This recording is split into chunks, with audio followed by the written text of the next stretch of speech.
कन्हैया कुमार ने एक बार फिर पीएम मोदी पर तीखा हमला बोला। दिल्ली में स्पीच के दौरान महिला सम्मान पर बात करते हुए कन्हैया कुमार ने कहा कि देश को आजाद कराने के लिए गांधी जी को अपनी पत्नी को नहीं छोड़ना पड़ा, लेकिन यहाँ मोदी जी कहते हैं कि उन्हें राष्ट्र सेवा के लिए अपनी पत्नी को छोड़ना पड़ा। यही नहीं, भाषण में कन्हैया कुमार ने मणिपुर को लेकर भी पीएम मोदी पर सवाल उठाए कि देश को आजाद कराने के लिए, अंग्रेजों को इस देश से भगाने के लिए महात्मा गांधी जी को, कस्तूरबा गांधी को छोड़ने की जरूरत नहीं पड़ी। छोड़नी पड़ी क्या? कस्तूरबा गांधी को साथ लेके चलते थे ना। और एक आज के प्रधानमंत्री हैं, कहते हैं कि हमको देश की सेवा करने के लिए पत्नी छोड़ना पड़ा। हाय रे बेईमानी, हाय रे बेईमानी।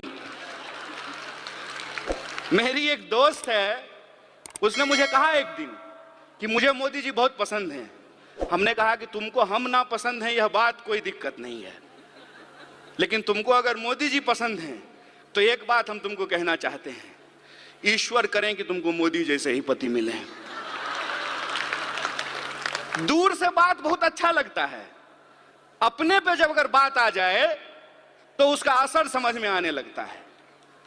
आप मुझे बताइए, जो महिलाएं ये कह रही कि बृजभूषण जी नहीं किया, रह पाएंगी बृजभूषण के साथ? जीवन बिता पाएंगी उसके साथ?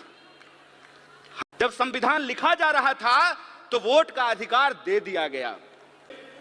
उस वक्त जो है हमारा अखिल भारतीय महिला संघ नहीं था, महिला कांग्रेस नहीं था उस वक्त, लेकिन गांधी जी ने महिलाओं को घर से निकाल करके अपने आंदोलन में शामिल कराया।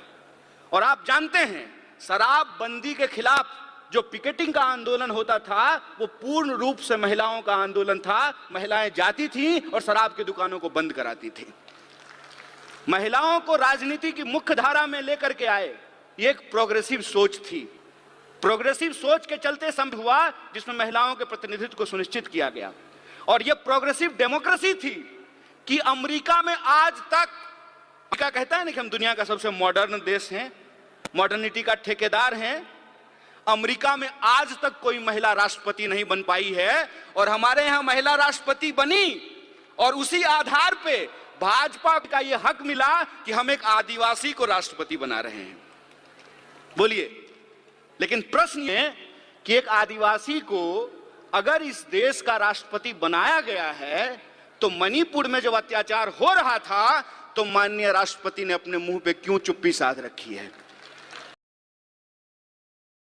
समझें कि विंग बनाने का यह मतलब नहीं होता है कि हम गुलदस्ता हैं, कि नेताजी आने वाले हैं तो महिला को बुला करके वंदे मातरम गवा देते हैं।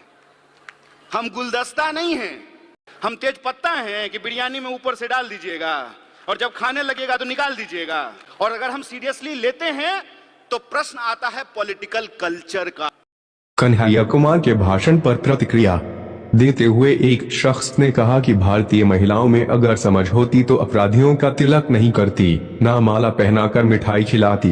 यहाँ बस जाति और धर्म देखा जाता है, जुर्म नहीं। कन्हैया कुमार के भाषण पर विनोद कुमार ने कहा कि चाहे रामनाथ कोविंद हो या द्रौपदी मुर्मू, इनको इतिहास कभी माफ नहीं करेगा। वही एक शख्स ने कन्हैया कुमार की तारीफ करते हुए कहा कि 100% आपके जो भाषण होते हैं वो वाकई बहुत दिलचस्प होते हैं, उसमें बहुत सारे मुद्दे मायने रखते हैं। विपक्ष में रहकर जो हमला कर रहे हैं वे बहुत सही कर रहे हैं। वैसे कन्हैया कुमार का भाषण सुनकर आपका क्या कहना है, हमें कमेंट सेक्शन में जरूर बताएं और सब्सक्राइब करें न्यूज़ टीवी हिंदी। धन्यवाद।